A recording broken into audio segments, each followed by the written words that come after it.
आप में से बहुत सारे ऐसे लोग हैं जो कि या तो ऑप्शन ट्रेडिंग कर रहे हैं या फिर करना चाहते हैं, लेकिन उन्हें ऑप्शन ट्रेडिंग के जो सबसे बेसिक है कॉल एंड पुट ऑप्शन, इसके बारे में ही सही जानकारी नहीं है। और जिन्हें जानकारी है भी, वो भी इनका कई बार गलत तरीके से यूज करते हैं। इवन हमें ऐसे बहुत सारे कमेंट्स भी आते हैं, तो मैंने सोचा कि आज इसका सारा डाउट खत्म ही कर देता हूं। तो कॉल एंड पुट ऑप्शन को समझने से पहले थोड़ा सा बेसिक समझते हैं कि ऑप्शंस क्या होते हैं। तो ऑप्शन बेसिकली एक डेरिवेटिव कॉन्ट्रैक्ट है जो कि बायर को राइट देता है किसी एक पर्टिकुलर एसेट को किसी एक पर्टिकुलर डेट पर उसको बाय या सेल करने का, जिसके लिए जो ऑप्शन बायर है वो सेलर को प्रीमियम पे करता है। अब अभी जो मैंने आपको बोला है, मुझे पता है आपको समझ नहीं आया, बट डोंट वरी, हर एक चीज मैं आपको समझाने वाला हूं। इसीलिए वो सारे कीवर्ड्स जो इस सेंटेंस में यूज हुए थे वो यहां पर मैंने लिख रखे हैं। तो सबसे पहले मैंने कहा था कि ऑप्शन एक डेरिवेटिव कॉन्ट्रैक्ट है, तो ये हमने लिखा है डेरिवेटिव कॉन्ट्रैक्ट। अब इसमें जो डेरिवेटिव है,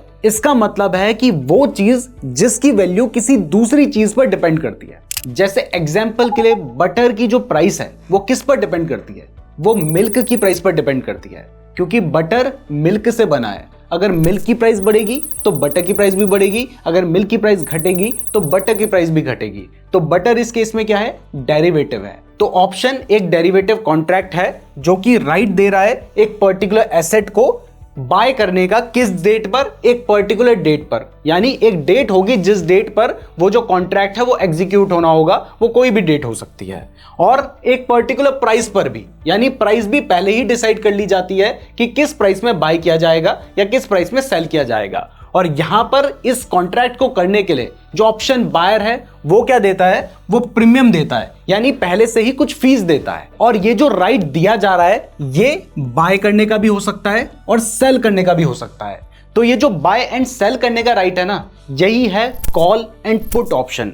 अगर हम बाय करने का राइट लेते हैं तो इसको कहा जाता है सीई, कॉल यूरोपियन, या फिर कॉल ऑप्शन भी इसको सिंपली कहते हैं। और अगर हम सेल करने का राइट खरीदते हैं तो इसको कहा जाता है पीई, यानी पुट यूरोपियन, या फिर इसको सिंपली पुट भी कहा जाता है। तो सबसे पहले कॉल ऑप्शन की बात करते हैं। अगर आपको ये जो डेफिनेशन है ये क्लियर नहीं हुई है तो डोंट वरी, जब मैं कॉल में आपको एग्जांपल दूंगा ना, वहां पर आपको सब कुछ क्लियर हो जाएगा। तो अगर ये क्लियर नहीं भी हुआ है तो भी आपको टेंशन लेने की जरूरत नहीं है। तो कॉल ऑप्शन क्या है? कॉल ऑप्शन भी एक डेरिवेटिव कॉन्ट्रैक्ट है जो कि एक बायर को राइट देता है एक पर्टिकुलर एसेट को एक पर्टिकुलर डेट पर और एक पर्टिकुलर प्राइस में बाय करने का। ऑप्शन में बाय एंड सेल दोनों करने का राइट है। अभी हम कॉल ऑप्शन की बात कर रहे हैं तो उसमें बाय करने का राइट है और पुट ऑप्शन में सेल करने का राइट होता है। तो मान लो अभी गोल्ड की प्राइस चल रही है 66,000 रुपीज और आपको लगता है कि 26 मार्च 2024 तक गोल्ड की जो प्राइस है वो 67,000 रुपीज से ज्यादा चली जाएगी। तो आप मुझे बोलते हो, तो मैं बोलता हूं अरे नहीं यार, 67,000 तो बहुत दूर है, इससे नीचे जाएगी। आप कहते हो नहीं 67,000 से ऊपर जाएगी। मैं बोलता हूं अरे मान जाओ 67,000 से नीचे ही रहेगी। तो आपकी और मेरी बहस हो जाती है। आप मुझे बोलते हो अच्छा ठीक है, अगर मान लो 26 मार्च 2024 को ये जो गोल्ड की प्राइस है ये 67,000 रुपीज से आगे निकल गई तो क्या करोगे? तो मैं बोलता हूं अरे जा ही नहीं सकती। तो आप बोलते हो अगर चली गई तो क्या आप मुझे अपना गोल्ड 67,000 रुपीज में बेचोगे? तो मैं बोलता हूं कि मुझे पता है इस डेट तक गोल्ड की जो प्राइस है वो 67,000 रुपीज से कम ही रहेगी, लेकिन फिर भी मैं तुम्हारे साथ शर्त क्यों लगाऊं?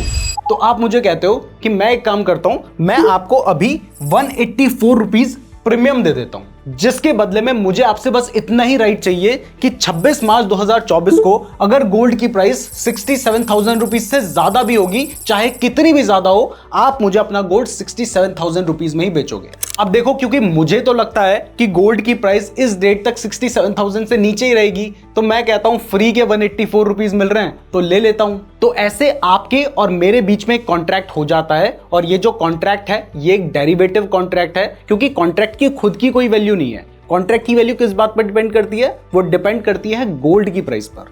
तो इसलिए ये एक डेरिवेटिव कॉन्ट्रैक्ट है। यहां पर जो पर्टिकुलर एसेट है वो क्या है? वो गोल्ड है। पर्टिकुलर डेट की बात करें तो वो क्या है? वो 26 मार्च 2024 है। अगर पर्टिकुलर प्राइस की बात करें तो वो क्या है? वो 67,000 रुपीज है। और इस कॉन्ट्रैक्ट के लिए आपने मुझे प्रीमियम कितना पे किया है? 184 रुपीज किया है। तो इस जगह पर आप एक कॉल ऑप्शन बायर हैं, क्योंकि आपने मेरे साथ कॉन्ट्रैक्ट किया है जिसके बदले में आपने मुझे प्रीमियम पे किया है और आपके पास राइट है कि आप मेरे से ये जो गोल्ड है वो 67,000 रुपीज की प्राइस में बाय कर सकते हैं, चाहे 26 मार्च के दिन प्राइस कुछ भी हो। और मैं एक कॉल ऑप्शन सेलर हूं क्योंकि मैंने आपको कॉन्ट्रैक्ट सेल किया है, जिसके बदले में मैंने आपसे ये जो 184 रुपीज है इसका प्रीमियम लिया है। और इस केस में मेरा ये राइट नहीं है, मेरी ये ऑब्लिगेशन है कि अगर मान लीजिए उस दिन प्राइस बढ़ जाती है और आप कहते हो कि बेचो, तो फिर मुझे बेचना पड़ेगा क्योंकि मैंने प्रीमियम ले रखा है। तो अब मान लो अगर 26 मार्च को गोल्ड की जो प्राइस है,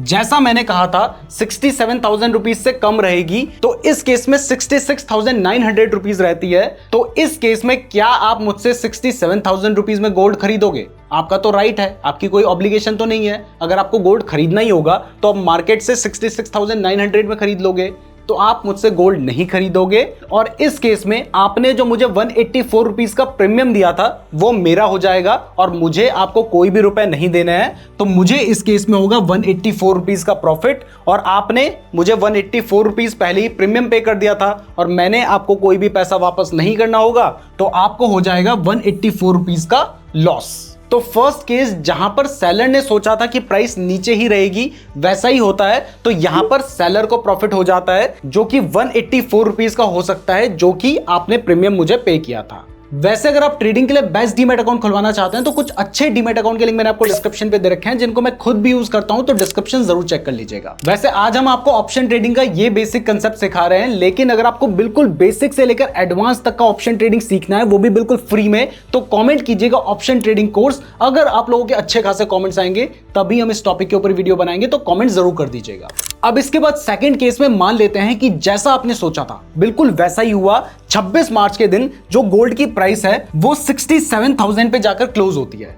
तो इस केस में क्या आपको प्रॉफिट होगा या फिर लॉस होगा, चलिए देखते हैं। तो अब देखो, अगर गोल्ड की प्राइस उस दिन 67,000 ही रहती है तो मार्केट में भी 67,000 रुपीज है, आप मुझसे भी 67,000 में ही खरीदेंगे, तो मेरा तो कोई नुकसान नहीं होगा। और आपने मुझसे कॉन्ट्रैक्ट करने के लिए मुझे 184 रुपीज का प्रीमियम दिया था और मुझे कोई भी नुकसान नहीं होगा, तो मेरा प्रॉफिट कितना होगा? 184 रुपीज का वो अमाउंट जो कि आपने मुझे प्रीमियम दिया था। और अगर आपकी बात करें तो आपने मुझे 184 रुपीज का प्रीमियम दिया था, तो आपकी जेब से 184 रुपीज गए थे, और आपको जो गोल्ड है वो मार्केट में भी 67,000 का मिल रहा है, मेरे से भी 67,000 का मिलेगा, तो आपको कोई भी प्रॉफिट नहीं हुआ, यानी जीरो। तो इस केस में भी आपने जैसा सोचा था बिल्कुल वैसा ही हुआ, लेकिन तब भी आपने जो प्रीमियम पे किया था आपको उसका लॉस हो गया। अब इसके बाद थर्ड सिनेरियो देखें, तो यहां पर मान लेते हैं कि जो गोल्ड की प्राइस है, तो जैसा आपने सोचा था बिल्कुल वैसा ही हुआ। आपने कहा था कि 26 मार्च के दिन जो गोल्ड की प्राइस है वो 67,000 रुपीज से ज्यादा होगी, तो उस दिन प्राइस 67,100 रहती है। तो ऐसे में आप मुझसे 67,000 में गोल्ड खरीदेंगे क्योंकि हमारे बीच में यही शर्त लगी थी, और मार्केट में उससे 67,100 में बेच देंगे। तो इस केस में आपको तो 100 रुपए एक्स्ट्रा मिल जाएंगे, लेकिन आपने मुझे पहले से 184 रुपीज का प्रीमियम पे किया था। तो इस केस में भी जब मार्केट 100 पॉइंट ज्यादा बढ़ गया जितना आपने सोचा था, उस केस में भी क्योंकि आपने मुझे 184 का प्रीमियम पे किया था, तो आपको 84 रुपीज का लॉस हो जाएगा। और अगर मेरी बात करें तो मैंने आपसे 184 रुपीज लिए थे और मुझे 100 रुपए के नुकसान में अपने गोल्ड को बेचना पड़ा। गोल्ड की प्राइस 67,100 चल रही थी, मुझे 67,000 में सेल करना पड़ा, तो मुझे आपसे 184 रुपीज का प्रीमियम मिला था और मैंने 100 रुपए के नुकसान में अपने गोल्ड को बेचा, लेकिन इसके बावजूद भी मुझे 84 रुपीज का प्रॉफिट हुआ। और अगर फोर्थ सिनेरियो लें, जहां पर जो गोल्ड की प्राइस है वो आपने जो सोचा था उससे बहुत ज्यादा बढ़ गई और 67,184 पर गई है, तो इस केस में 67,184 रुपीज का गोल्ड मुझे आपको 67,000 में बेचना पड़ेगा, तो मुझे 184 रुपीज का लॉस होगा। लेकिन मुझे आपसे पहले ही 184 रुपीज प्रीमियम भी तो मिल गया था, तो मुझे एक्चुअल में कोई भी लॉस नहीं होगा और मेरा लॉस रहेगा जीरो। और रही बात आपकी, तो आपने मुझे पहले 184 रुपीज का प्रीमियम पे किया था, अब आप मुझसे 67,000 में गोल्ड खरीदेंगे और उसे मार्केट में 67,184 में बेच देंगे, तो आपको मार्केट से 184 रुपीज मिल जाएंगे। आपने पहले मुझे 184 रुपीज दे रखे थे, तो इस केस में भी आपको प्रॉफिट नहीं होगा। आपको प्रॉफिट तब होगा जब गोल्ड की प्राइस 67,184 रुपीज से ज्यादा जाएगी, क्योंकि ऐसे में आपने मुझे 184 रुपीज का प्रीमियम पहले से दे रखा होगा। अगर मान लीजिए प्राइस बढ़ के 67,185 रुपीज हो जाती है तो इस केस में मुझे 67,185 रुपीज का गोल्ड आपको 67,000 रुपीज में बेचना होगा, तो मुझे 185 रुपीज का लॉस होगा। और आपको, क्योंकि आपने मुझे पहले 184 रुपीज दे रखे थे और अब आप उस गोल्ड को 67,185 रुपीज में बेचेंगे, जिससे आपको 185 का प्रॉफिट होगा, तो ओवरऑल आपको 1 रुपए का प्रॉफिट हो जाएगा। तो इस तरीके से कॉल ऑप्शन में प्रॉफिट होता है। अब अगर मैं आपको कहूं कि जो एग्जांपल मैंने आपको दिया है ये एक रियल एग्जांपल है, तो चलिए दिखाता हूं आपको।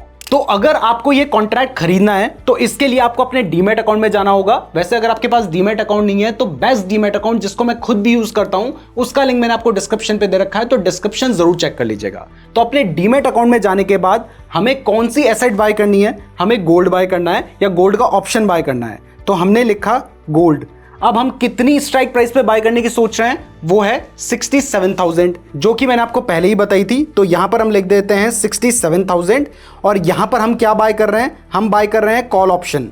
तो यहां पर आपको कॉल ऑप्शन दिखाई दे रहा है, सी लिखोगे तो कॉल ऑप्शन दिखाई देगा। और डेट मैंने एक्सपायरी क्या डिसाइड की थी, वो थी 26 मार्च। तो यहां पर आपको दिखाई दे रहा है, अगर आप गोल्ड का 26 मार्च 2024 का 67,000 का कॉल ऑप्शन बाय करना चाहते हैं तो आपने इस पर क्लिक कर देना है। और जैसे ही आप इस पर क्लिक करते हैं तो आप देख सकते हैं कि इसकी जो प्राइस है वो 171 रुपीज चल रही है, जिसको अगर आप बाय करना चाहते हैं तो उसके जितने भी लॉट आप बाय करना चाहते हैं वो आप यहां से सेलेक्ट कर सकते हैं। और ऐसे में अगर 26 मार्च के दिन गोल्ड की जो प्राइस है वो 67,171 से ज्यादा होगी, तब आपको प्रॉफिट होगा। लेकिन यहां पर मैं आपको बता दूं कि जब मैं आपको एग्जांपल दे रहा था तो वहां पर मुझे आपको चीजें समझानी थी, तो मैं ज्यादा चीजें जबरदस्ती वहां पर लेकर नहीं आया। लेकिन यहां पर मैं आपको बता दूं कि प्रॉफिट अर्न करने के लिए आपको 26 मार्च तक रोकने की जरूरत नहीं है। आप जिस वक्त बाय करेंगे, आपके बाय करने के बाद ही आपकी जो स्पॉट प्राइस है, यानी जो गोल्ड की प्राइस चल रही है, और आपकी जो स्ट्राइक प्राइस है, उसके डिफरेंस से आपका जो प्रॉफिट है वो रियल टाइम में बढ़ता और घटता है। अब ये तो मैंने आपको गोल्ड का एग्जाम्पल दिया था, लेकिन ज्यादातर लोग जो ऑप्शन ट्रेडिंग करते हैं वो करते हैं बैंक निफ्टी में,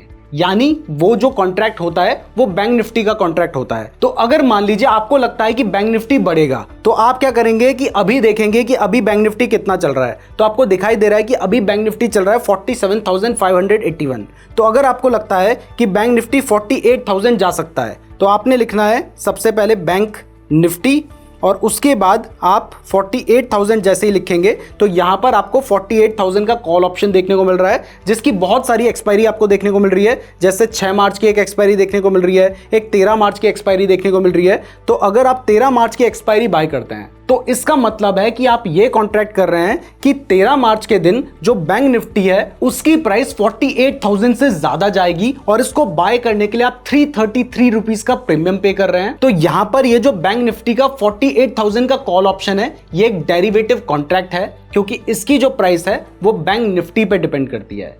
दूसरा, इसको बाय करके आपके पास राइट आ जाएगा। तीसरा, इसमें जो पर्टिकुलर एसेट है वो बैंक निफ्टी है, इसमें जो पर्टिकुलर प्राइस है वो 48,000 है, इसमें जो एक्सपायरी डेट है वो 13 मार्च है और जो प्रीमियम हमें पे करना है वो 333 रुपीज का है। तो अब आपको क्लियर हो गया है कि कॉल ऑप्शन में आप क्या करते हैं, आप ये कॉन्ट्रैक्ट करते हैं कि जो पर्टिकुलर डेट है, जो कि इस केस में 26 मार्च थी, उस डेट पर जो प्राइस है, जो भी प्राइस आप डिसाइड करते हैं, जैसे 67,000, उस प्राइस से प्राइस बढ़ेगी और जितना बढ़ेगी आपको उतना प्रॉफिट होगा। वैसे वीडियो पसंद आ रही है तो वीडियो को लाइक जरूर कर दीजिएगा, और हाँ, अगर आप शेयर मार्केट के बारे में सीखते रहना चाहते हैं तो हमारे चैनल को सब्सक्राइब जरूर कर दीजिएगा, क्योंकि अगर आप सब्सक्राइब नहीं करेंगे तो हो सकता है कि आपको हमारी वीडियो दोबारा कभी रिकमेंड ही ना हो। तो अब पुट ऑप्शन में क्या होगा, चलिए वो समझते हैं। तो पुट ऑप्शन में मैं आपको समझाने के लिए डायरेक्टली सीधा रिलायंस का एग्जांपल देता हूं। तो मान लो अभी रिलायंस की प्राइस 3,000 रुपए चल रही है और आपको लगता है कि 28 मार्च के दिन रिलायंस की प्राइस 3200 रुपए से कम रहेगी, लेकिन मुझे लगता है कि नहीं 3200 रुपए से तो ज्यादा ही रहेगी। आप कहते हो नहीं भाई, हो ही नहीं सकता, 3200 रुपए से कम रहेगी। मैं कहता हूं नहीं यार, समझो 3200 रुपए से ज्यादा ही रहेगी। तो आप मुझे कहते हो कि क्या मेरे साथ शर्त लगाओगे कि अगर मान लो 28 मार्च के दिन रिलायंस के शेयर की प्राइस 3200 रुपए से कम होगी, तब भी क्या तुम मुझसे वो शेयर 3200 रुपए में खरीदोगे? तो मैं कहता हूं कि अगर भाई शेयर की प्राइस 3200 रुपए से कम रहेगी तो मैं तुमसे 3200 रुपए में क्यों खरीदूंगा? तो आप मुझे कहते हो कि ठीक है, इसके लिए मैं आपको 201 रुपए का प्रीमियम दे देता हूं। अब मुझे तो लगता है कि उस दिन रिलायंस के शेयर की प्राइस 3200 रुपए से बहुत कम रहेगी, और आपको लगता है कि 3200 रुपए से ज्यादा रहेगी, तो आप मेरे साथ कॉन्ट्रैक्ट करते हो अपने रिलायंस के शेयर को 3200 रुपए में बेचने का, चाहे उस दिन रिलायंस की शेयर की प्राइस कुछ भी रहे। और ऐसे में आपके पास राइट है कि आप उस शेयर को बेचें, और मेरी ये ऑब्लिगेशन होगी कि अगर आप अपना रिलायंस का शेयर उस दिन 3200 रुपए में बेचना चाहें तो मुझे वो खरीदना ही पड़ेगा। तो अब अगर मान लो जैसा मैंने सोचा था कि एक्सपायरी के दिन जो कि 28 मार्च है, रिलायंस के शेयर की प्राइस 3200 रुपए से ज्यादा रहेगी, और वैसा ही होता है, उस दिन रिलायंस के शेयर की प्राइस 3300 रुपए रहती है। तो इस केस में आप मुझे अपना 3300 वाला शेयर 3200 में तो बेचोगे नहीं, तो आप अपने राइट को एक्सरसाइज नहीं करोगे। और आपने जो 201 रुपए मुझे दे रखे थे वो तो आपने मुझे पहले से ही प्रीमियम पे किया था, तो वो मेरे पास रहेगा और मुझे कोई लॉस नहीं होगा। तो मेरा जो टोटल प्रॉफिट होगा वो होगा 201 रुपए। और इस केस में आपने मुझे पहले से 201 रुपए दे रखे थे, और आप मुझे अपना 3300 वाला शेयर 3200 में तो बेचोगे नहीं, तो आपको इस कॉन्ट्रैक्ट से कोई बेनिफिट नहीं होगा। और ऐसे में 201 रुपए आपने जो मुझे दे रखे थे वो मेरे हो जाएंगे और आपको 201 रुपए का लॉस हो जाएगा। अब दूसरे केस में मान लो अगर एक्सपायरी के दिन रिलायंस की शेयर की प्राइस 3200 रुपए ही रहती है, तो आपने मुझे पहले से 201 रुपए दे रखे थे, और आप अपना जो सेल करने का राइट है उसको एक्सरसाइज नहीं करेंगे, क्योंकि मार्केट में भी 3200 रुपए में बिकेगा शेयर, मुझे भी 3200 रुपए में ही बेचना होगा। तो इस केस में भी मेरा कोई लॉस नहीं होगा। तो यहां पर मेरा जो प्रॉफिट होगा वो होगा 201 रुपए, जो प्रीमियम आपने मुझे पे कर रखा था।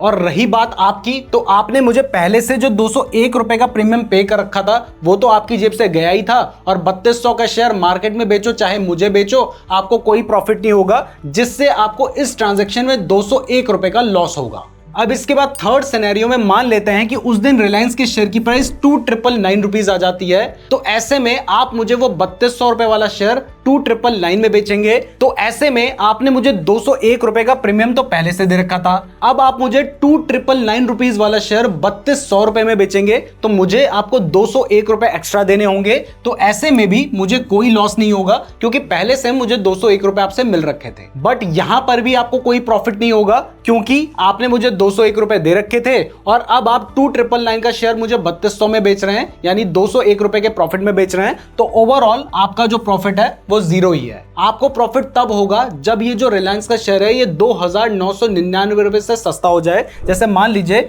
अगर ये उस दिन एक्सपायरी के दिन 2998 रुपए का होता है, तो अब इस केस में आपने मुझे 201 रुपए का प्रीमियम पहले से दे रखा था, और अब मुझे 2998 वाला शेयर आपसे 3200 रुपए में खरीदना होगा, जिसमें मुझे 202 रुपए आपको ज्यादा देने होंगे, और ऐसे में मुझे 1 रुपए का लॉस होगा। और क्योंकि आपने 201 रुपए का प्रीमियम मुझे पहले से दे रखा था, और ऐसे में आपको 202 रुपए का प्रॉफिट हो रहा है, और आप मुझे अपना शेयर 202 रुपए महंगा बेच रहे हैं, यानी जो 2998 रुपीज का शेयर है वो आप मुझे 3200 रुपए में बेच रहे हैं। तो ऐसे में 201 आपने पहले से दे रखे थे, और अब आपको 202 का प्रॉफिट हो गया है, तो आपको ओवरऑल 1 रुपीज का ही प्रॉफिट होगा। तो अब आपको क्लियर हो गया है कि जब आप कॉल ऑप्शन बाय करते हैं तब आपको प्राइस बढ़ने से प्रॉफिट होता है, और जब आप पुट ऑप्शन बाय करते हैं तब आपको प्राइस गिरने से प्रॉफिट होता है। तो अगर आपको लगता है कि कोई स्टॉक, कोई इंडेक्स या कोई कमोडिटी बढ़ सकती है, तो आपने सिंपली जाना है, और जो आपको लगता है, जैसे मान लीजिए आपको लगता है कि निफ्टी